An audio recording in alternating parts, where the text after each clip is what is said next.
Fala pessoal, sejam bem-vindos aí a mais um vídeo no meu canal.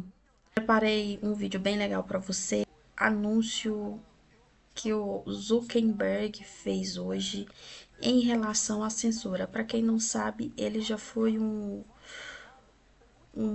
colaborador aí da censura, que promovia a censura através, junto aí com a extrema esquerda, e hoje seria efeito Trump, esse anúncio dele aí contra a censura agora, ter mudado de lado e contra a censura, seria um efeito Trump.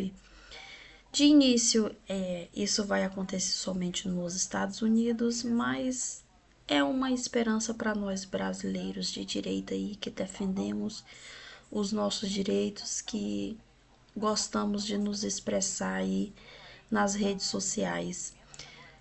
Vou trazer também para vocês um assunto sobre a demissão do ministro do governo Lula. Lula demitiu o ministro do governo dele.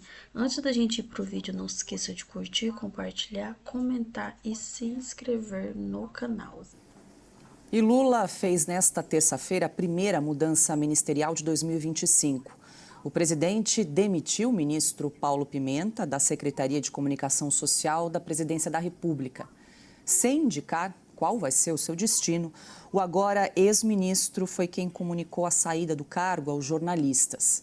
E para o lugar de Paulo Pimenta, Lula convidou o marqueteiro Sidônio Palmeira, que trabalhou na campanha do petista em 2022.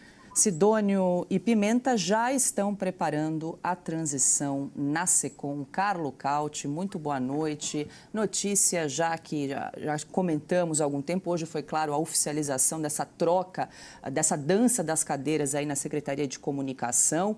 Vale lembrar que a saída do Paulo Pimenta é a 7ª troca na equipe ministerial de Lula desde o início do mandato. Ele deve ficar até amanhã, depois passa o bastão aí para o marqueteiro, para o Sidônio Palmeira. Paulo Pimenta entra em férias e aí depois, no retorno das férias, é que vai ser definido aí qual será o destino de Paulo Pimenta. Fato é que essa troca, né, Carlo, é a consagração aí de que a popularidade de Lula segue derretendo. Ele precisa fazer alguma coisa a respeito. Seja bem-vindo. Boa noite. Pois é, alguma coisa muito urgente, no caso, começar a governar bem, né? O que vai ser difícil. Muito boa noite, Paula. Boa noite, Ana. Boa noite, Silvia. Boa noite ao nosso público do Sem Filtro. Primeiro, eu só queria dar um passo para trás, Paula, só para complementar aquilo que o Silvio e a Ana estavam falando sobre a dengue, né? Porque quando a gente fala da incompetência da ministra Anísia Trindade, muitas vezes não fica tão evidente para a população, se não vendo gráficos. Eu queria pedir para o Binha mostrar o gráfico do que foi a dengue nesse ano de 2024, porque o governo Lula conseguiu ser recordista de casos de dengue da história do Brasil. Mais de 6,6 milhões de brasileiros, 6,6 milhões de brasileiros foram infectados pelo vírus da dengue. O recorde anterior tinha sido em outro governo petista, no caso a Dilma, quando apenas 1.600.000 brasileiros tinham sido apenas, né? Nem tão apenas, mas apenas um quinto daquilo que aconteceu no ano passado ocorreu no ano recorde da dengue no Brasil. Ou seja, esse governo não foi ruim, foi um desastre na luta contra a dengue. E a responsabilidade máxima é da ministra da Saúde, Anísia Trindade. Só para o nosso público do Sem Filtro ter uma visão clara do tamanho do desastre que foi isso. E, obviamente, isso provocou também milhares de vítimas. E ninguém chamou o governo Lula, até o momento, de genocida. Só para deixar claro também, como a Ana falou, a nossa oposição também está quietinha demais. Mas voltando agora para a questão do Paulo Pimenta, da saída do Paulo Pimenta do governo. Paulo Pimenta conseguiu ser o mais incompetente num clube de incompetentes máximos que é o governo Lula. Assim, foi o Oscar, o Globo de Ouro da incapacidade no setor, um dos setores mais estratégicos do governo, que é a comunicação.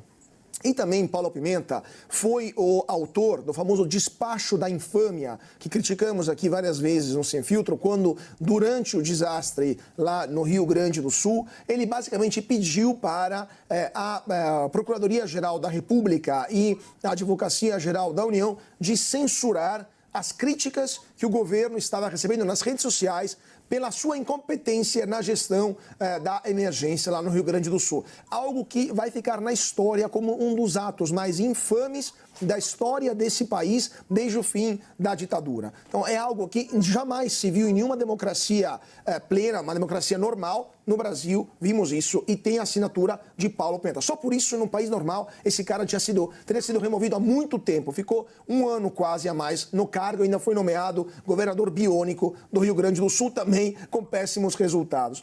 Mas é interessante notar que as primeiras palavras do substituto do Paulo Pimenta já demonstram que teremos mais 2 anos de amplas risadas pela frente, porque primeiras palavras dele sobre as primeiras promessas do Sidônio, o novo ministro da Secretaria da Comunicação. Abre aspas, vamos manter a transparência do governo Lula, fecha aspas. Mas transparência do quê, cara pálida? Que dá sigilo de 100 anos até para as festas de comemoração.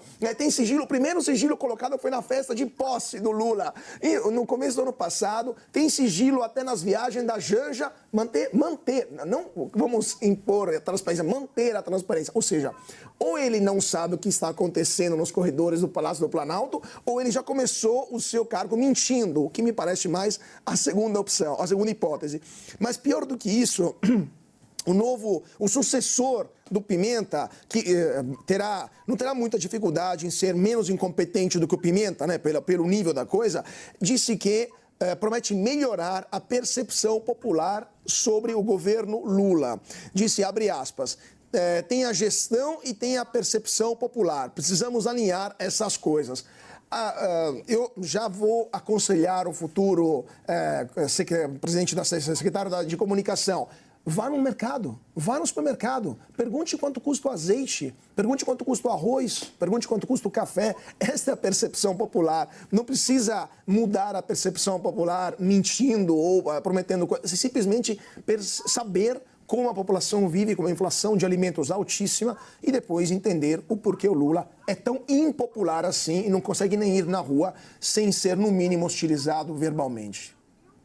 Deixa eu jogar aqui para o Silvio sobre essa dança das cadeiras aí, dessa reforma ministerial, Silvio.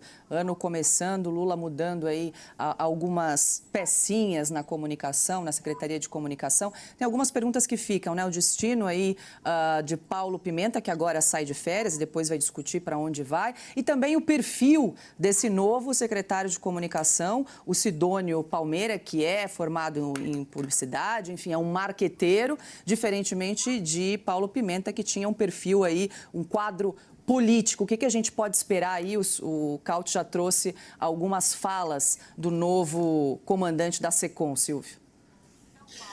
Vamos lá, Paula, por partes. Bom, em primeiro lugar, a pergunta em relação ao destino do Paulo Pimenta. Paulo Pimenta, que foi ministro da SECOM, depois deslocado, bem lembrado pelo Caute, para ser uma espécie de governador postiço do Rio Grande do Sul, em meio a uma das, talvez, a maior tragédia em décadas que o Estado já sofreu, e o Paulo Pimenta só foi visto numa churrascaria comendo mais nada. Não fez absolutamente nada. Voltou para Brasília e reassumiu essa pasta da comunicação, que é problemática.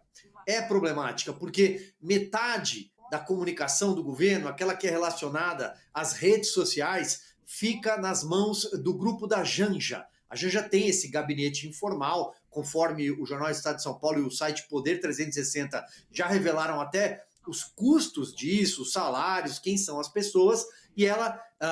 Claro que isso choca as pessoas, né? Choquei. Ela tem um grupo que atua nas redes sociais. E o Paulo Pimenta é uma espécie só de despachante de dinheiro do governo, de verba publicitária para a imprensa tradicional, a velha mídia. E também, segundo o levantamento, o próprio Poder 360 já fez isso algumas vezes, a gente sabe que a maior fatia do bolo vai para as organizações Globo. E o Paulo Pimenta é visto... foi visto ao longo desses 2 anos com muita frequência dando entrevista junto com outros ministros na Globo News e por aí vai. Esse é o retrato da comunicação sem rodeio, sem filtro. O Sidônio, nessa cadeira, o Sidônio é um marqueteiro. Na linhagem dos marqueteiros do PT, ele é o sucessor. Começa com o Duda Mendonça, que já morreu, foi o marqueteiro do Mensalão, o marqueteiro da condução do Lula ao poder, em 2002, na eleição de 2002, depois passa o bastão para o João Santana, que é o marqueteiro do Petrolão, foi preso, todo mundo sabe a história, e agora tem o Sidônio, que é o marqueteiro, o responsável pela campanha vitoriosa na última eleição. O que é que vai acontecer na prática? Nós vamos trocar uma figura raivosa, como Paulo Pimenta, que quer censurar, que mantém esse discurso de desinformação, por uma embalagem diferente. Vão trocar o carteiro. E o carteiro novo vai entregar uma embalagem ali com cara de publicidade, como foi o Bolsa Família, o Minha Casa Minha Vida. Vão surgir rótulos. Né? Você está trocando o carteiro, mas no fundo o produto é o mesmo, é ruim. Não tem como vender um produto ruim. E o governo é péssimo. Queria destacar nessa nota que você traz a apuração da nossa repórter em Brasília, Sara Pérez, que aponta possíveis destinos para o Paulo Pimenta. É muito difícil você rifar um quadro histórico do PT, como é o Paulo Pimenta, lá de Santa Maria. Então, a primeira possibilidade seria acomodá-lo na Secretaria de Governo. O que é a Secretaria de Governo do Palácio do Planalto? É a antessala do presidente da República, não funciona para nada. A função do secretário de Governo, do ministro da Secretaria-Geral de Governo, é receber aquelas pessoas que o presidente não quer receber. Então, os movimentos sociais batem a porta do Palácio do Planalto, tem reivindicações, e aí tem uma figura que precisa receber essas pessoas. Ele pode sentar nessa cadeira, que já foi ocupada historicamente na era do PT pelo Gilberto Carvalho. Eu acho que a figura do Gilberto Carvalho ainda é fresca na memória dos nossos telespectadores aqui. O outro destino seria a Secretaria de Relações Institucionais, leia-se Articulação Política, que hoje é ocupada por alguém com absurda inépcia para o cargo, que é o Alexandre Padilha, não consegue ser recebido para tomar um cafezinho na bancada do PT na Câmara dos Deputados. Eles não gostam do Alexandre Padilha. Eles queriam que esse cargo fosse ocupado pelo José Guimarães. Mas o José Guimarães, líder do governo, foi preterido porque o Padilha também é cota da Janja. Aliás, são amigos, almoçavam com frequência em Brasília. Ela, inclusive, que recomendou, e ele segue à risca, o uso da tal linguagem neutra, essa língua do todes aí.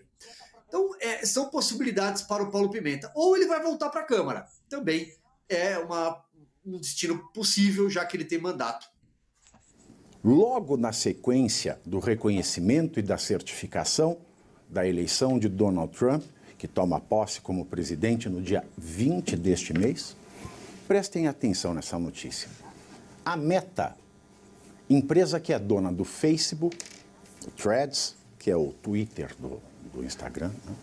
Instagram e o WhatsApp, está encerrando, acabando, fechando o seu programa de verificação de fatos nos Estados Unidos e substituindo por um sistema de notas da comunidade, recurso igual ao do X de Elon Musk.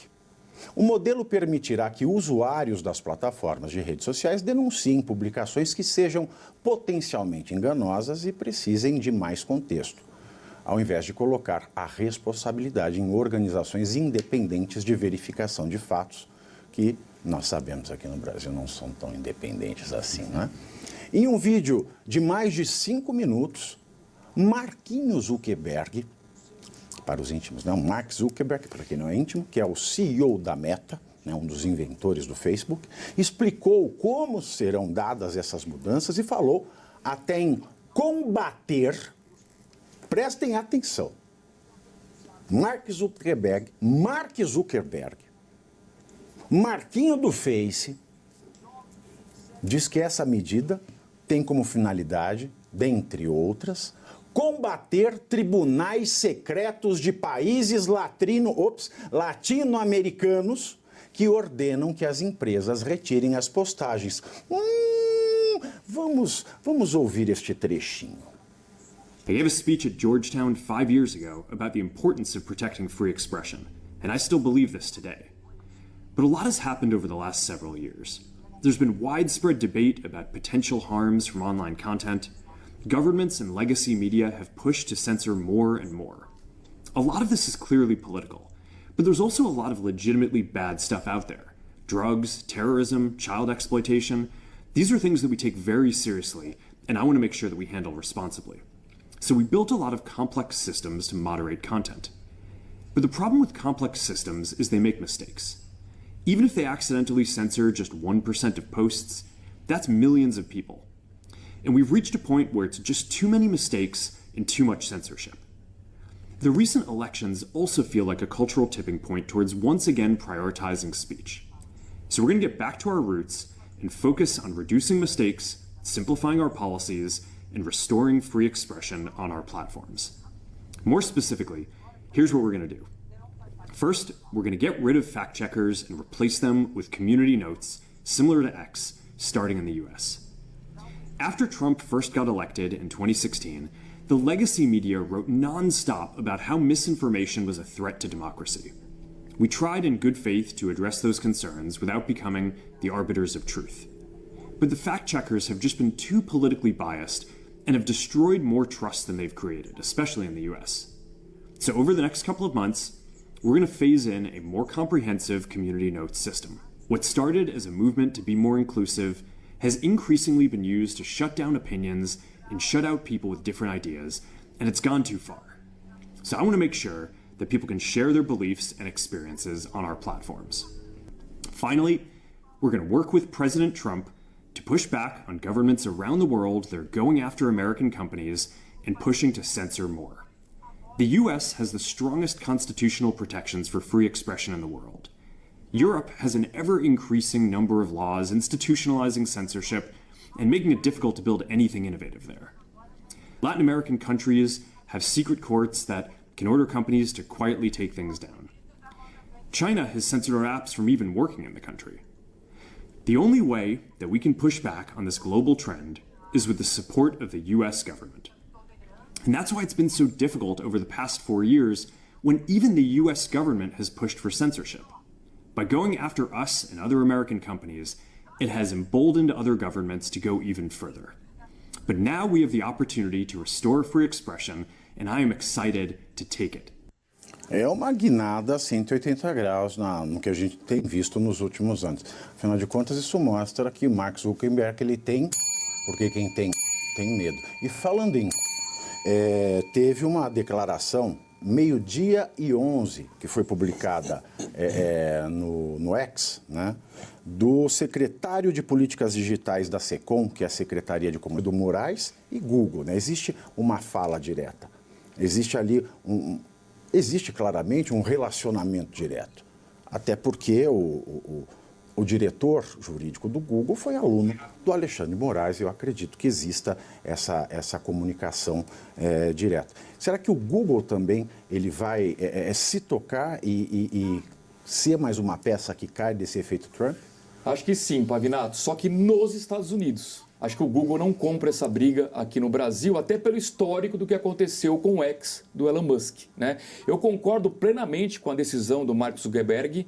Lamento apenas que isso não seja uma decisão dele genuína, do ponto de vista que ele acredita na liberdade de expressão. Porque se acreditasse, ele não teria sucumbido às determinações do governo Biden. Durante 4 anos de Biden, ele aceitou a censura. Agora, como os ventos políticos mudaram, agora ele vem a público dizer que não aceita mais a censura. Daqui 4 anos, se ganhar um democrata, ele muda de novo?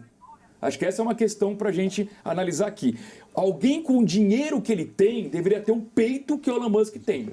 Entendeu? Então, Zuckerberg, eu realmente avalio com muitas ressalvas essa decisão dele, embora concorde, claro, com a decisão. O segundo ponto aqui, Pavinato, eu acho que é muito importante que o Trump, ao assumir agora no dia 20 de janeiro, leve adiante a decisão que ele tomou no final do ano passado, quando ele pediu à Suprema Corte americana que derrube a lei aprovada pelo Congresso americano que quer censurar o TikTok. Por que eu menciono o TikTok? Porque o TikTok é chinês. E quem defende liberdade de imprensa não pode olhar nacionalidade de empresa. A liberdade de imprensa, de expressão, de comunicação, ela vale para as empresas americanas, mas vale também para os concorrentes de outros países, inclusive o TikTok, que é chinês. Eu tenho um pouco das minhas ressalvas, né? Pavi, eu vou pegar essa questão a partir daquilo da contraposição. Não foi uma contraposição, eu diria assim, foi uma interlocução que você fez com o Arthur. em que ele falou, são dois princípios que aí vigem. Um é o da liberdade de expressão. Se você realmente tem defende a liberdade de expressão, você é obrigado a dizer, não, então não tem que me preocupar com nacionalidade. O outro, que é um outro princípio que é bem interessante, é o princípio da segurança para preservar exatamente a liberdade. Por qual razão? Porque a acusação do TikTok diz respeito à China utilizar o TikTok como um instrumento de espionagem, um instrumento de manipulação. E aí já não é mais de empresa ou de grupo de direitos, não, é um instrumento do governo chinês. É bem curioso, por exemplo, se você entrar no TikTok aqui no Brasil, vai ter todo tipo de dancinha cretina. E até danças legais, mas vai ter todo tipo de dancinha cretina. Na China não tem. Na China são elementos de estudo, formação, desfiles militares. Lá é direcionado, quando entra no TikTok, é direcionado para formar a juventude para o espírito de defesa. Não tem essas bobagens na China? Até tem, mas é direcionado o algoritmo hoje, para todo mundo pegar o que importa. Não, eu vou ficar assim no TikTok, aí fica o dia inteiro assim. Mas exatamente. Aí mostra o abdômen. Lá você pode até encontrar isso se você procurar, mas quando você coloca, os algoritmos, eles direcionam para a formação de quadros. E o chinês, ele tem uma tradição histórica, que é uma tradição de não ser invasor, mas de se defender. E para se defender, ele desenvolve todos os tipos de artes militares que são necessárias. E dentre elas, artes marciais que a gente encontra. E ele é dedicado a formar uma juventude voltada para as artes marciais. Então, lá, ele se dedica a formar, lá ele se dedica a educar. Não interessa se a educação deles é de acordo com a nossa, uma educação ocidental, e preserva os valores que nós ocidentais preservamos. Estou apenas colocando a lógica. Então, é bem interessante quando você vê essa interlocução entre o princípio da liberdade de expressão e a questão da segurança, porque isso se resolve pelo próprio instrumento que foi denunciado pelo Mark Zuckerberg. Como que isso se resolve? Simples, transparência. Ora, o que o Mark Zuckerberg falou? Ele disse, primeiro, ele assumiu que ele foi um encagaçado, desculpa estar utilizando um termo não muito erudito, mas ele assumiu que ele disse, não, eu preservei a minha empresa, segui as determinações desse governo manipulador, que era o governo do Biden, seguido pelos democratas. E ele disse, tive que seguir. Mas ele mostrou que ele, em termos de bravura, hombridade, ele está muito abaixo de um cara como o Elon Musk. E aí, mas não, agora eu vou seguir. E como é que eu vou seguir? Com uma coisa óbvia, é quem checa o checador. Ora, não existe como checar o checador, porque o checador é o último. O que ele falou? Vamos acabar com o checador. Porque o checador, na realidade, ele manipula tanto quanto manipula o TikTok pelo governo chinês. É uma forma de manipulação. Como é que eu vou fazer isso? Pelo um processo de transparência, porque o que ele fala, que são as notas do sistema coletivo, o que ele está dizendo é que a própria comunidade pode fazer a checagem quando ela começa a avaliar, e num sistema de votação coletivo, você sabe se aquilo é mais propenso ou não a ser uma mentira, uma inverdade ou ser verdade. Qual a diferença entre os três? A mentira tem a intencionalidade em enganar. A inverdade é um erro de interpretação. E a verdade é que quando corresponde à realidade, de uma forma bem básica de falar sobre teorias da verdade, mas seria basicamente isso. O que ele está dizendo, joga para a comunidade e todo mundo dá a nota para a bobagem que foi falada. E a própria comunidade vai direcionar as pessoas a quererem fazer. O nome que dá para isso é transparência, o que resolveria até o problema do TikTok com a questão de segurança. Eu, particularmente, não sou contra o TikTok, mas eu concordo contigo. O TikTok, ele é usado sim. Isso foi identificado, ou pelo menos foi usado, ou se indicava e se identificava que foi usado para manipulação, tal qual essa, que no Brasil é só dancinha cretina que você encontra no TikTok. Na China você não encontra. Aí, para encerrar, quando você olha essa questão do que está acontecendo, foram dois atos excepcionais. O primeiro deles foi o Elon Musk comprar o Twitter. Isso foi excepcional.